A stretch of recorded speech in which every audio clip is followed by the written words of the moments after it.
নানা প্রতিকূলতার মধ্যেও কুষ্টিয়া অঞ্চলে বাড়ছে তুলার চাষ। পরিসংখ্যান অনুযায়ী দেশের শীর্ষ তুলা উৎপাদনকারী জেলা এখন কুষ্টিয়া।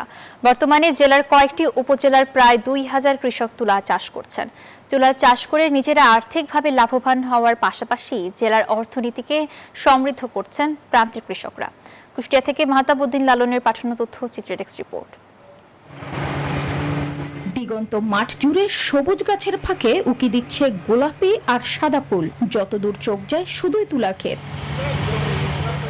তুলা উত্তোলনে ক্ষেতে ব্যস্ত সময় পার করছেন কৃষক। এবছর জেলার দৌলতপুর উপজেলায় প্রায় ২,০০০ কৃষক তুলা চাষ করছেন। ৮০ দশক থেকে সীমান্তবর্তী দৌলতপুর উপজেলার চাষিরা তুলার চাষ করে আসছেন। ২০০-র বেশি সার্ভিস ও ফিচারে লেনদেনের সব বিকাশ অ্যাপে সম্ভব। এই অঞ্চলের মাটি তুলা চাষের উপযোগী হওয়ায় ভালো ফলন ও বাজারে ভালো দাম পাওয়ায় তুলার চাষ সম্প্রসারিত হচ্ছে। কৃষকরাও আগ্রহ নিয়ে তুলা চাষে ঝুঁকছেন। আমি তুলা প্রায় দীর্ঘ ২০ বছর থেকে করতেছি। আগে বাপেরা করতো, এখন আমরা করি। এটা আর কি বেচার সুবিধা আমাদের ভালো।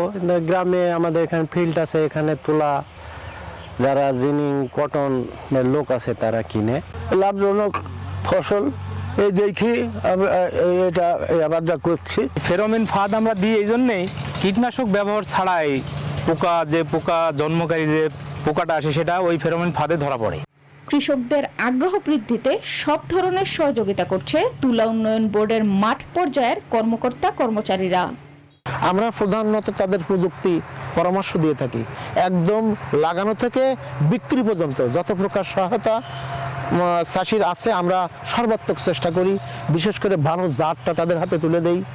এই অঞ্চলের তুলার গুণগত মান ভালো হওয়ায় দেশের চাহিদা মিটিয়ে রপ্তানি হচ্ছে যুক্তরাজ্যের মতো দেশেও।